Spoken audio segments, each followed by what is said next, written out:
Hey everyone, Nvidia and Broadcom now have two things in common that are widely popular among stock market investors, and that is artificial intelligence and stock splits. Both are very popular with investors nowadays, and so investors are curious which is the better artificial intelligence stock that's also splitting its stock that's a better buy today. And that's what I'll answer in this video. I'll compare Nvidia and Broadcom, which are both AI stocks, and they're both doing a stock split. Nvidia already completed its stock split. Broadcom, its stock split is pending. And so investors that want to know which one is the better buy, I'll answer that question here today, comparing the two on revenue, on profit, on valuation, and on the prospects over the next 5 years to determine which one is the better stock to buy today. So let's get started with the revenue growth comparison. I want to thank the Motley Fool for sponsoring this video. Visit fool.com/Parkev for the 10 best stocks to buy now. All right, looking at the revenue growth for these two companies, what we notice is Nvidia has taken the lead from Broadcom and has widened that lead in the most recent quarter at 262%. compared with Broadcom at 42.99%. Additionally, Broadcom's revenue growth was boosted by the acquisition of VMware. Broadcom's organic revenue growth was closer to 10%. So Broadcom does not grow its revenue as quickly as Nvidia does, although Broadcom does have a history of making acquisitions. So that is a part of its regular business strategy. So you can, over the longer term, include that in its revenue growth expectations, that every few years, every half a decade or so, Broadcom will find an acquisition that will help boost the company's revenue and profitability longer term. They have demonstrated great skill in this regard. Nvidia, meanwhile, its revenue growth is likely to remain elevated for at least another 4 to 8 quarters as enterprises build out their AI infrastructure. Nvidia is the primary player in providing the GPUs for that build out and some of the supporting services as well. It's not just GPUs that Nvidia is providing enterprises that are building their AI infrastructure. Now, the next thing I wanted to compare these two on is the operating profit margin. You'll notice they've both done an excellent job in boosting their operating profit margin over the years. They've both demonstrated economies in scale. Nvidia at 59.84% leads Broadcom at 33.51%. But just like I highlighted that Broadcom's revenue growth was boosted because of the VMware acquisition, its operating profit margin was also hurt because of the acquisition.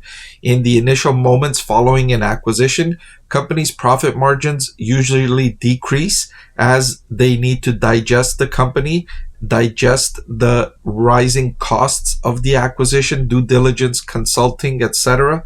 But Broadcom management did note that after a few more quarters, the profit margin should return to Broadcom's sustained overall company profit margin as they cut some costs from VMware. They noted that they're going to reduce the cost, the total operating expenses at VMware by roughly half, down from 2.4 billion to 1.3 billion.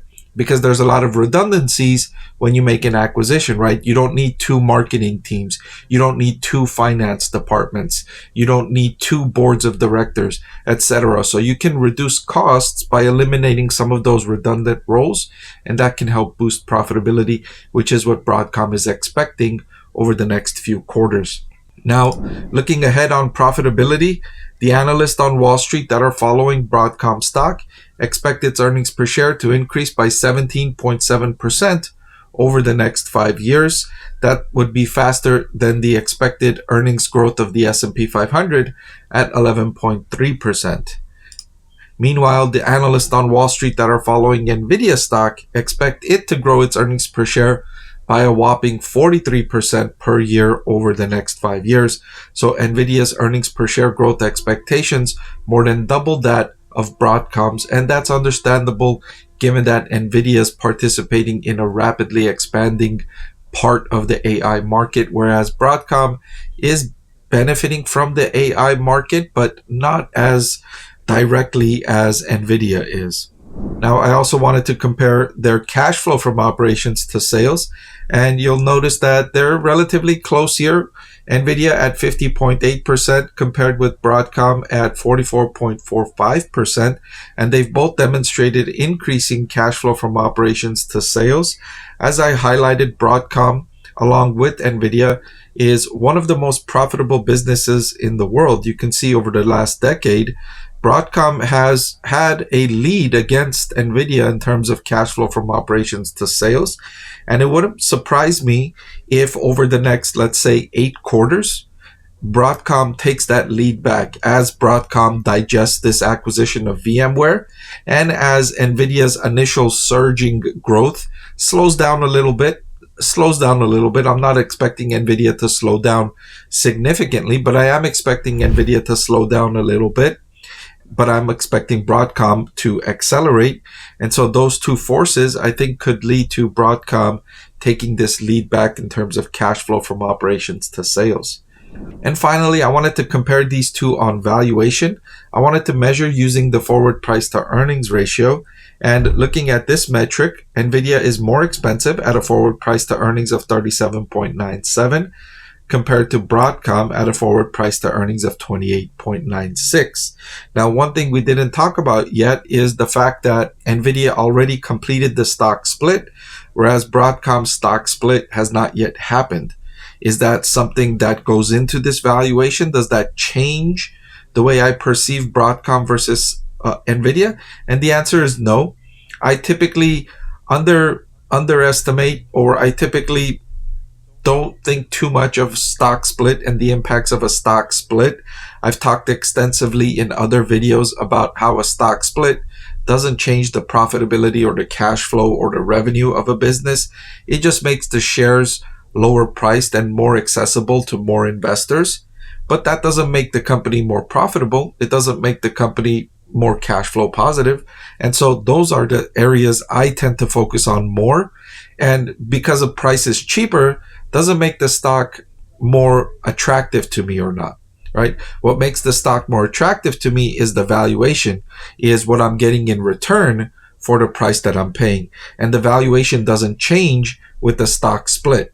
You're just getting the stock at more digestible pieces. And so the stock split compared to not having the stock split yet is not having an impact on my decision for which one of these two is the better buy. And so looking at just what we looked at already, the revenue growth, the profit, the cash flow from operations, the outlook for the next 5 years, we saw Nvidia more than twice the earnings per share growth expectation than Broadcom. I feel even though Nvidia's stock is more expensive than Broadcom in terms of valuation, I'm not talking about the market price, I'm talking about the valuation. I think Nvidia has earned this premium price. And so if I had to pick between these two today, I would pick Nvidia as the better AI stock split stock to buy today. Did you know that over 90% of the people that watch my channel are not subscribed?